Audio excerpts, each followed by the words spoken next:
All right. Today I'm joined by Michael Mathis. Michael, you're the president of Atturo Tire Corp. And we're really here to talk about today what it takes to build a successful tire brand in today's competitive global market. Michael, you founded Atturo back in 2009. You folks, from what I understood, started the company as a specialist in terms of the SUV and light truck market. I know you distributed at one point to at least 30 countries, and now you've grown more in terms of the segment. First time I think we've ever met in real person was SEMA 2025. So, I would love to learn kind of the journey. What made you coming up with your own tire brand to where you are today in offering more segments? Sure. So thank you very much for having me on the show. Appreciate it. Enjoyed our conversation, meeting together at SEMA. We had traded emails over the years before, but nice to finally meet you and Yeah, for sure. follow up here. Yeah, when we started Atturo, we were really trying to, in a very targeted way, fill some obvious gaps in the market between product that was available from the major brands, and then there was a big gap, nothing kind of in the middle area before you got to kind of opening price point product. And so we saw a real opportunity to produce some very targeted type applications and sizes, with high quality manufacturing partners, and really kind of go after some of these real specific niches. And that's kind of how we got it started, with, I forget what we had, maybe a dozen sizes in a single tread pattern. And, things really took off quick. We found a great spot for us to be in as we were coming into the market at a pretty tough time in 2009. Awesome. Appreciate you sharing that. And then growing to where you are today, are you just playing in the SUV and PLT kind of SUV market, or are you growing into other markets? That is still, that light truck SUV crossover area is still the biggest market, the fastest growing market in the segment globally. Not just in the U.S. but globally. Those are the vehicles that are becoming the most popular, the biggest part of the fleet on the road. And so we certainly continue to focus on that. It's the strength of our product range. Mm-hmm. But over time, as we've built out a good bit of that product category, now we're broadening the Atturo offering to include more ultra high performance, more passenger car type fitments. We've gotten into, a few years ago, we went into the power sports segment, kind of branched off from those things, looking first at, again, where are those gaps in the market between, major brands and other categories or other tiers.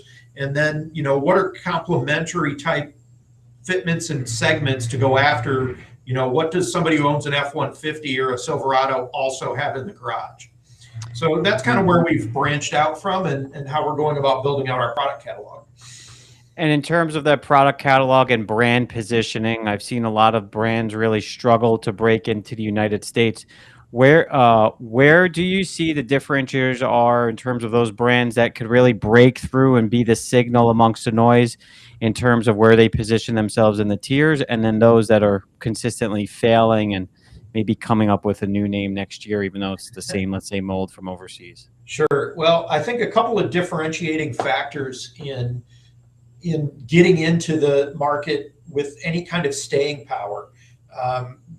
First, you've got to have some sort of domestic service, right? So your customer service, warranty service, shipping information, logistics. You've got to have people who are working on U.S. time zones, fluent in the language, written, spoken, etc. I think that's critical as far as brands that are going to really commit to the market versus ones that are just, fly by night sort of, operations who are, kind of just bidding for the lowest price every month. So that's one important piece. I think another one eventually is that, brands need to have domestic inventory. You can't be a real program, you can't be a brand if you can't backfill for your distributors in between their container deliveries. So that was something we did early on. Of course, we started out the same way with factory direct was the only source. And pretty quickly we saw that was a requirement in order to really build brand presence. And then finally, you've got to at least make some kind of effort at differentiating and building some brand awareness around your name. And that takes investment. There's no cheap way to do it. Free social media alone won't get you there. Mm-hmm. You've got to build a good website. You've got to, run your social media channels, and you've got to do paid advertising. That's something where Atturo's done that at a far greater scale, I think, than anybody else. Kind of in the we position ourselves in the kind of the top part of the tier 3, and I think we've done a bigger effort at that than probably anybody I can think of. Yeah, I was impressed by your booth at SEMA. I thought it was very well done and professional. Another standout piece is because the floor now doesn't have so many of, let's say, the normal household names that we've all grown up seeing over the years. I think it's also interesting to see like a local workforce, and that helps you stand out as well, along with having a serious brand presence like you had. That's one of the things at SEMA that it really is kind of dismaying, is seeing those major brands leaving. Certainly leaving the inside of the South Hall, the traditional place. They're in Vegas. They're just not or they're going outside, which is really a consumer event. No badge needed to the front of the show, or they're not coming at all. And I really think that's unfortunate for the industry, that our major players in the industry don't support kind of that aftermarket segment. That's been a relatively recent, kind of over the last, 6 to 10 years, I think. Pre-COVID is when, some of that trend started, and post is when it's really accelerated. But, we're still there. We still see value in getting to see our distributors and our dealers. So, it's still an important piece for us to show up. Yeah, I sit on one of the SEMA councils, WTSBC, and because I'm so niched in tires in my group, I've been tasked with trying to figure out ways to bring back in the major tire brands, and the appetite just doesn't really seem to be there from an investment case, even though that most of the decision makers are there. They're just at the hotel having meetings off site, right? So it is a shame, and would love to see them back at the show. Yeah, I mean, certainly, for them, I can understand if you're trying to make a business case for it, they're probably not going to sell any more tires by showing up there, right? Everybody already knows who those guys are, and that's the fact. But at the same time, I would hope that there was some value to them in just kind of participating with the industry, so to speak. Sure. But anyway. Yeah, the incentive needs to be there, to your point. But moving back to your brand, I'm sure thinking back, I don't know if it's 17 years now doing that calculation right since starting the brand and launching it. I'm sure as an entrepreneur, there's been some roadblocks along the way. And then you've had probably some amazing breakthroughs. What are some of maybe those that come to mind as I say that really were those major breakthrough kind of aha moments? Does anything come to mind? I would probably say that our biggest one probably was just what I attribute a particular product that we were able to kind of identify this market need for it again, that this significant gap in the market. And we came out with our Trailblade XT, which is a hybrid tire, kind of in that RT, rugged terrain type category. We were the second brand in the industry to come out with it. We missed being the first by just a handful of months. We had a delay in getting a mold made, or we probably would have been first to market with it. But we were right there and identified that kind of at the same time as some of our competitors, bigger name competitor. But that was kind of one of those aha moments of, this is a segment that the industry is really after.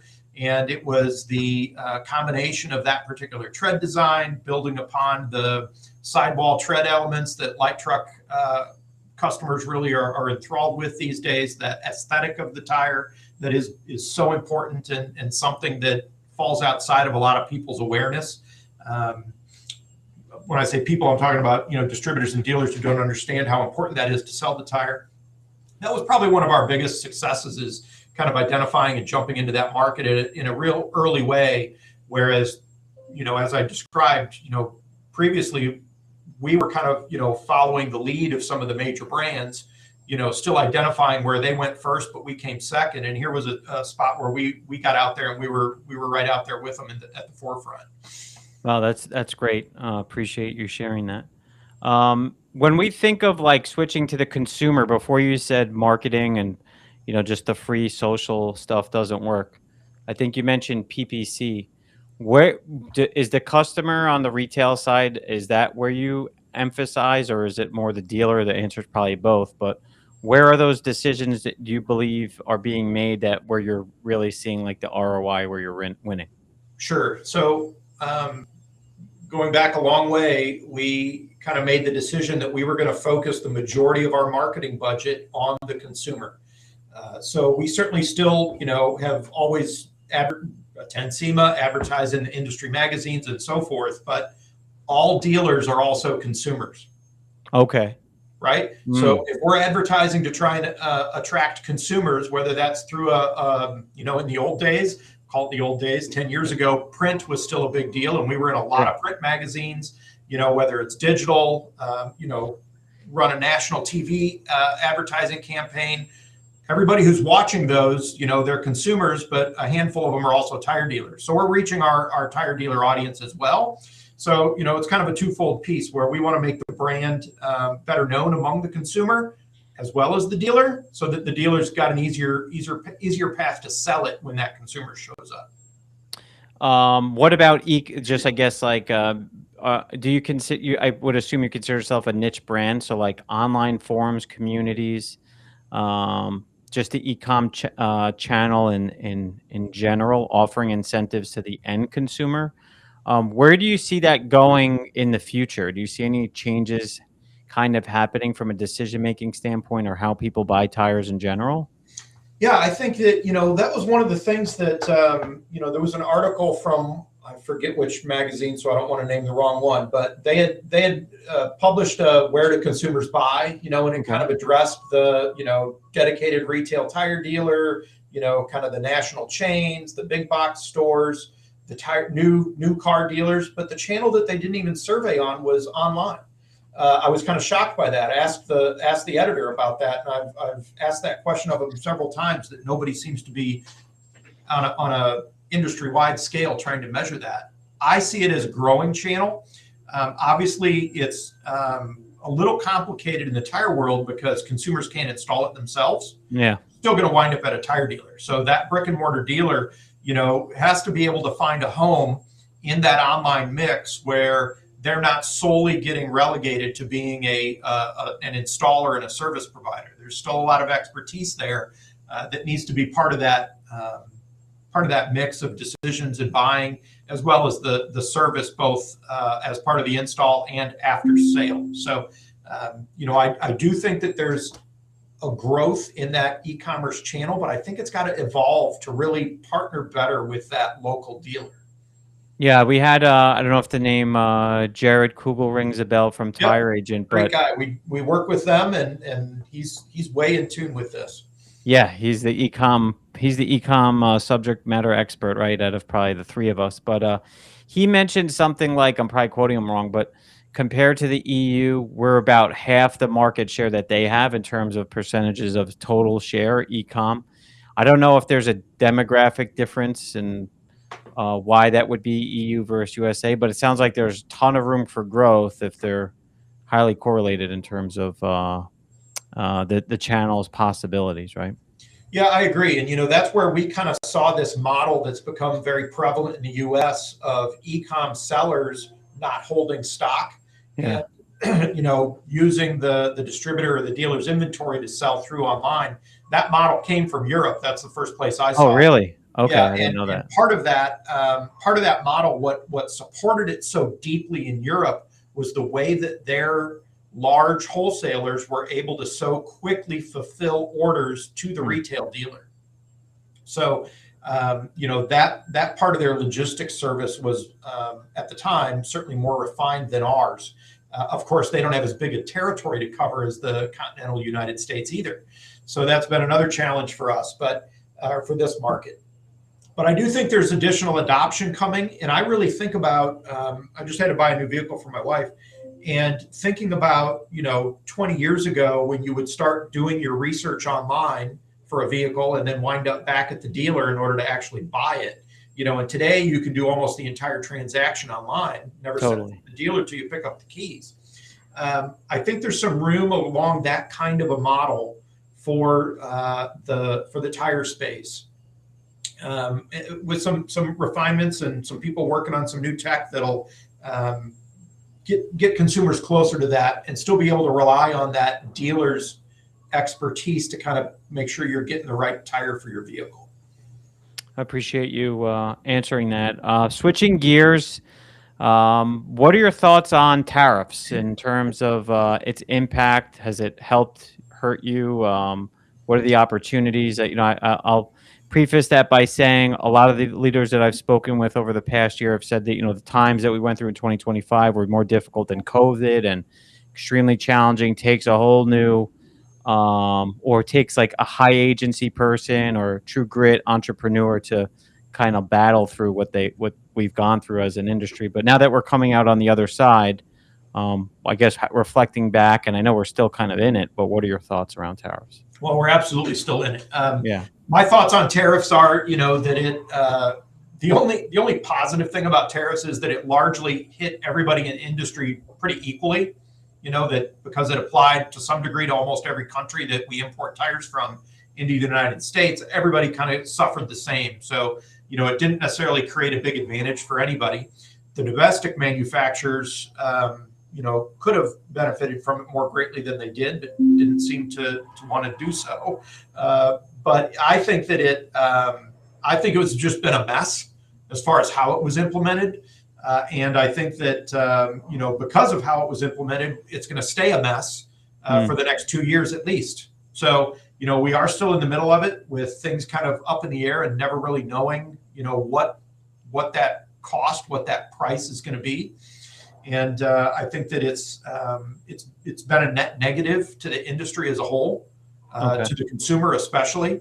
Yeah, consumers have not yet felt the full weight of the tariff increases, so it has not been passed on to them in full. But there's more of that, I think, that's going to come over the year, and especially now, if we wind up with a prolonged time of increased oil prices. That's going to show up in the price of a tire also. There's 7 to 10 gallons of oil in every new passenger tire. Oh, wow. I didn't know that. 7 to 10 gallons of oil in every passenger tire. Yeah. Your tire's a little bit more. Yeah, right. Our heavy tires are a little more. So, the synthetic rubber, highly derived from petroleum, nylon, rayon, of course, the transportation costs that rely on it. So, yeah, it can have a big impact.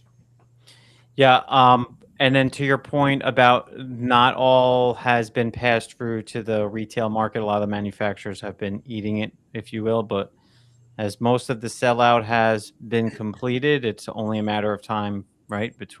By the time we start really passing it on. So yeah, for sure, putting more pressure, and I would imagine that would only help the non-tier ones of the world to gain market share.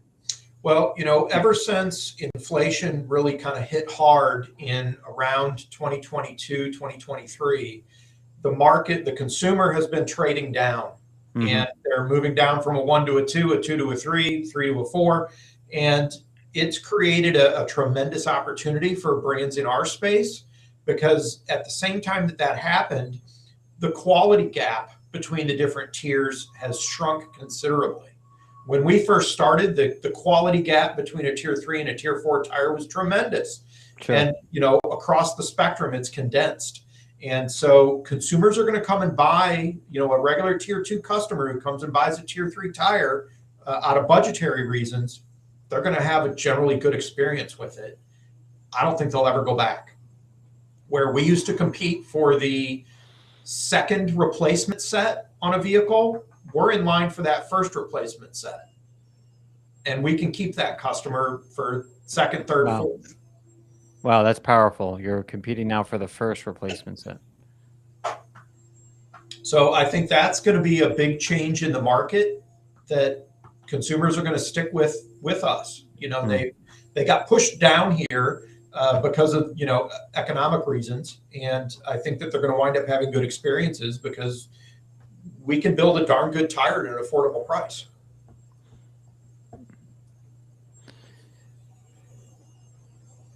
Yeah, just thinking about in terms of the market and how price sensitive the consumer still has to be from what we're seeing as we're having this conversation today. So I think it'll only continue to further impact to the point the higher tier manufacturers, which we've seen layoffs over the past year and 12 months, let's say. And I think we continue to hear rumors that it's further consolidations or selling off business units is only going to continue to happen. So Michael, I really appreciate really like learning more about you and the brand Atturo. If someone's interested in maybe joining your team or contacting you, if they're interested in learning more about the Atturo line and purchasing from you guys, what's the best way for that someone could reach out to you? Sure. So of course we post our jobs on LinkedIn. The Atturo page on LinkedIn's got our contact info on there, and of course you can just come to our website at atturo.com. Use any of the contact pieces in there to be able to reach out to us, and I'm glad to hear from you and get in touch with dealers and consumers who've got questions. Awesome. Well, thanks so much for joining today, and have a great rest of your day. Thanks again for having me. I appreciate it.